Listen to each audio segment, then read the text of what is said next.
Les dérèglements climatiques vont-ils affecter le lac du Der? Une étude vient d'être lancée pour déterminer le niveau d'évaporation du lac. Objectif, anticiper les périodes de sécheresse et la hausse des températures. Explication, Alexandre Hébert, Antoine Laroche. Maintenir le niveau de l'eau dans les rivières jusqu'à Paris, c'est la raison d'être du lac du Der et des 3 autres réservoirs d'eau champenois. Tout se passe au niveau de cette tour en béton. Nous sommes sur la tour de restitution principale du lac du Der.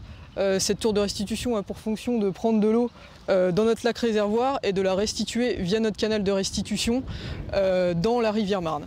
Durant les périodes estivales, une partie de l'eau du lac s'évapore. Pour mieux quantifier cette baisse de niveau, une étude a été lancée. Objectif, mieux anticiper les périodes de sécheresse et être plus précis sur la quantité d'eau à déverser dans la Marne. Les débits dans les rivières en période estivale sont très faibles. Nous avons des usages à Laval, à Châlons-en-Champagne, à Gournay notamment, où on a des usines d'adduction d'eau potable qui permettent de conduire de l'eau potable dans l'agglomération parisienne et qui prennent leur source dans la Marne. Et en fait, on remet de l'eau aux rivières pendant ces périodes pour faire en sorte que les débits soient suffisants pour que ces différents usages soient permis. Le lac du Der, un immense réservoir d'eau alimenté en partie par ce déversoir.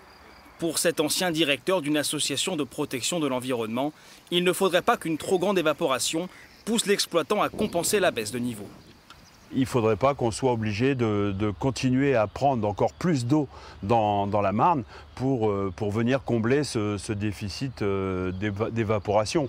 La rivière ne doit pas souffrir au-delà de ce qu'elle souffre déjà. Des rivières dont le niveau pourrait aussi baisser avec les changements climatiques. Selon plusieurs études, la température globale en France pourrait augmenter de 2 à 3 degrés d'ici 2050.